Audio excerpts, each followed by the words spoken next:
Bonjour tout le monde, j'espère que vous allez tous bien. Bienvenue à la divination de la semaine. Vous partez sur vos intentions et tout ce qui ne vous convient pas, vous envoyez à l'univers. On va voir ce que mon instinct, ce que mes guides, ce que mon sixième sens va nous dire. On va voir les messages de la Cafédomancie. J'ai mis un encens de rose pour le chakra du cœur. J'ai mis une fréquence lunaire par rapport à la pleine lune qui est en forme de loup pour vous apporter un petit plus par rapport à cette pleine lune. On va voir ce qui se passe cette semaine dans les énergies. Je vais purifier avec du Palo Santo.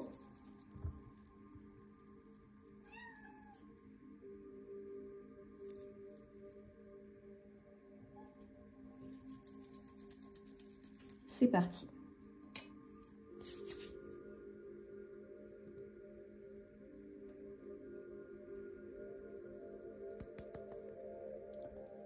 Voilà, donc pour moi c'est pas très mal, je dirais. On est un peu angoissé, anxieux par rapport à cette pleine lune qui est en forme de loup. Ça nous fait travailler certains doutes que nous avons, des décisions. On reste pessimiste par rapport à nos décisions. Parce qu'en fait, là, je vous vois à l'envers avec votre couple. Donc, c'est comme le pendu, en fait, comme la carte, dans la cartomancie, le pendu. Ça veut dire que, ben, en fait,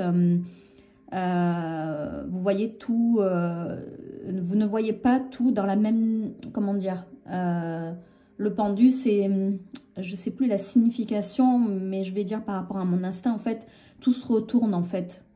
Comme si que vous voyez tout à l'envers. Mais ça va se débloquer du fait que cette pleine lune va apporter des clarifications à des réponses, des clarifications par rapport à des projets qui vont se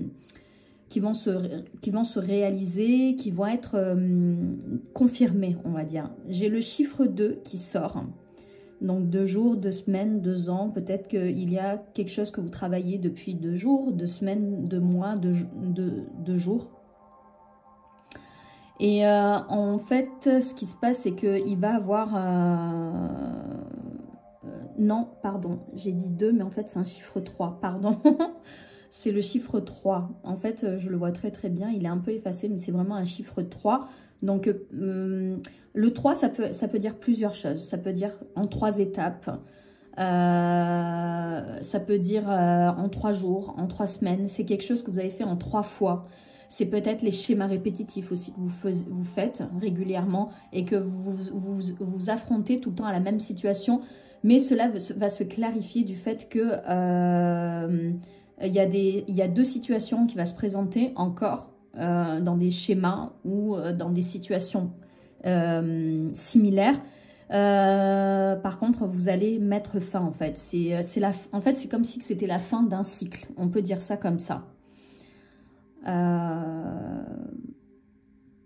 Il faut, même si c'est pas facile, en fait, cette pleine lune va nous ramener des angoisses et de l'anxiété, va nous ramener dans une énergie un peu sombre, un peu dans une énergie où on va beaucoup réfléchir, où on va beaucoup penser. Il faut du moins possible de ne pas y penser. Bien sûr que ce n'est pas facile, mais essayez de ne pas mettre cette énergie d'anxiété et d'angoisse. Bien évidemment, ce n'est pas facile.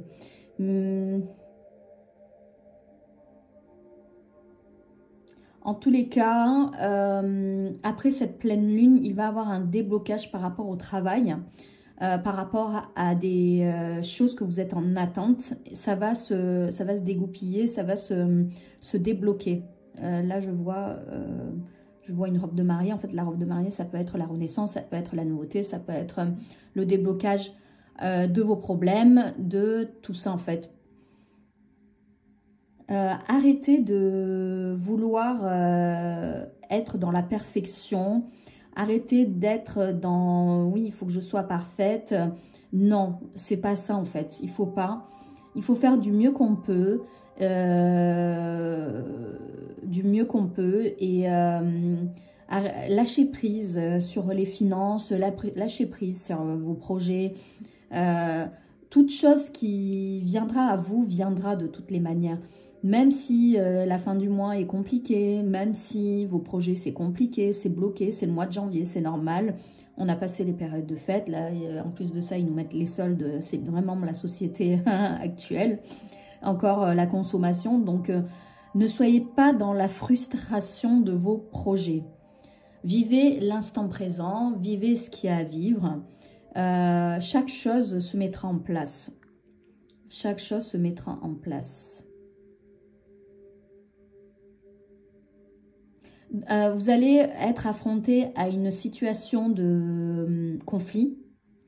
On me dit collègue, travail. Restez calme par rapport à cette situation. Ne mettez pas d'énergie. Laissez redescendre tout. Si votre collègue, elle s'énerve, laissez-la s'énerver, mais ne mettez pas d'énergie, de nervosité en fait. C'est pas bon pour vous.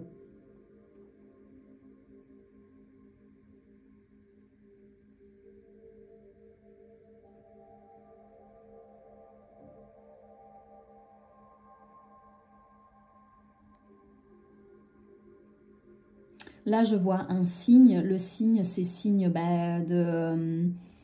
de nouveauté, d'une nouvelle qui va arriver courant mi-février, qui va ramener du baume au cœur, qui va vous dire enfin, je suis soulagée, ouf, enfin. Quelque chose qui est, en fait, c'est un papier que vous attendez, et comme si c'était un diplôme, ou comme si c'était un permis de conduire ou un permis de construire, une validation, une acquisition aussi, ou la vente de quelque chose que vous attendez depuis longtemps qui va se faire rapidement. Alors, on va voir ce qu'il y a dans la sous-tasse.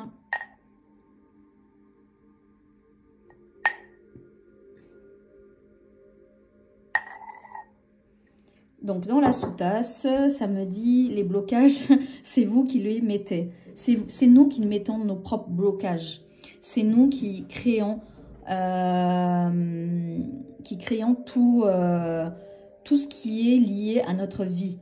Il faut savoir lâcher prise, comme j'ai dit tout à l'heure. Lâchez prise, ne vous prenez pas la tête. Vos enfants, ils font du mieux qu'ils peuvent. Vous faites du mieux qu'ils peuvent en tant que parents, en tant que couple. Dans le couple, vous faites du mieux que vous pouvez. Donc, ne vous prenez pas la tête pour des petites broutilles, pour des choses qui n'en vaut pas la peine. Essayez de relativiser les choses et aller de l'avant. Vivez l'instant présent. Et pour moi, ça va le faire, mais il faut savoir observer les situations dont vous êtes. C'est nous qui attirons tout ça de toutes les manières avec nos pensées. Si vous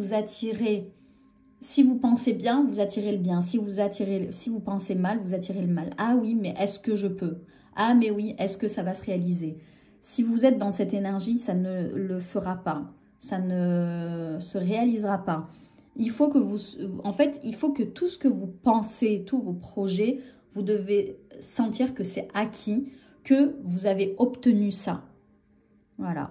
C'est tout ce que j'ai à vous dire. Vraiment, c'est tout ce que j'ai à vous dire. Ayez des très bonnes intentions par rapport à cette pleine lune. Si vous avez l'occasion, allez marcher sous la lumière de la pleine lune. Et à chaque pas que vous faites, tous vos doutes, vous les mettez à vos pas en fait. Par exemple, si vous avez un doute par rapport à votre relation, vous dites je retire ce doute de mes pensées. Deuxième pas, je retire le fait que je ne sois pas parfaite de mes pensées. En fait, rejetez tous vos doutes, toutes les choses négatives sous cette pleine lune. Vous pouvez faire aussi de l'eau de pleine lune également, vous mettez devant votre fenêtre, c'est très bénéfique. J'en parlerai dans un prochain post. Et voilà, c'est tout ce que j'ai à dire. Prenez soin de vous, vivez l'instant présent. Ne remplissez pas vos pensées de choses qui n'en vaut pas la peine. Voilà, des choses qui sont futiles. effacez tout ça de votre tête. Regardez, profitez du soleil. Il fait beau aujourd'hui. Oui, il fait un peu froid, mais il fait beau. Il y a du soleil, donc profitez de cette vitamine, de cette énergie solaire. En plus de ça, le soir, c'est la pleine lune. Donc, profitez bien. Faites des très bonnes intentions pour cette journée. Croyez-moi que tout rentrera dans l'ordre. Je vous envoie plein de lumière et plein de gratitude. À très vite.